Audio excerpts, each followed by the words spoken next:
আপনি না চিনে প্যান্ট কিনলে ওই প্যান্টটি আপনার টাইট বা লুজ হবে, আপনি ওই প্যান্ট বেশি দিন ব্যবহার করতেও পারবেন না। স্টপ। আবার ওই ভুল প্যান্ট কেনার কারণে আপনার পরে দেখা যাচ্ছে অস্বস্তি লাগতেছে, আপনি বেশিক্ষণ পরে থাকতে পারবেন না, সারাদিন তো পরতেই পারবেন না, কয়েক ঘন্টা পরার পরে আপনার চুলকানি, অস্বস্তি, গরম লাগবে, খারাপ লাগবে। কারণ ওই প্যান্টের ভুল মেজারমেন্টের কারণে এসব জায়গা টাইট মনে হবে, এসব জায়গা টাইট মনে হবে, বা আপনার কাছে খারাপ লাগবে।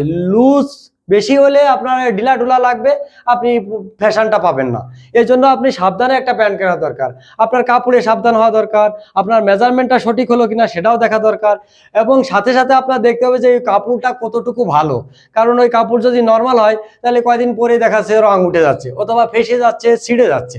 আবার আপনার এইসব বাটন, এই এই আবার ওই বাটন এবং এই জিপারগুলো যদি আধুনিক এবং স্ট্যান্ডার্ড না হয় তাহলে কিন্তু বেশি দিন টিকবে না, যার জন্য আপনি লসে পড়বেন। আবার এই লেদার প্যাচটা যদি অরিজিনাল লেদার না হয় তাহলেও কিন্তু আপনাকে খারাপ দেখাবে। এই পকেটের শেপগুলো যদি আপনার এরকম ডাইস করা শেপ না থাকে তাহলে আপনার ফ্যাশনটা পুরোপুরি আসবে না। যার জন্য আপনি সাবধানে একটা প্যান্ট কিনুন, সেই প্যান্ট কিনলে আপনার ফ্যাশন হবে, আপনার খরচ কম হবে, এবং দীর্ঘদিন ব্যবহার করে আপনি পারফেক্ট, আপনি অরিজিনাল একটা ফ্যাশন পাবেন, যার জন্য আপনি নিজেকে একটু ব্যক্তিত্ব মনে করতে পারেন।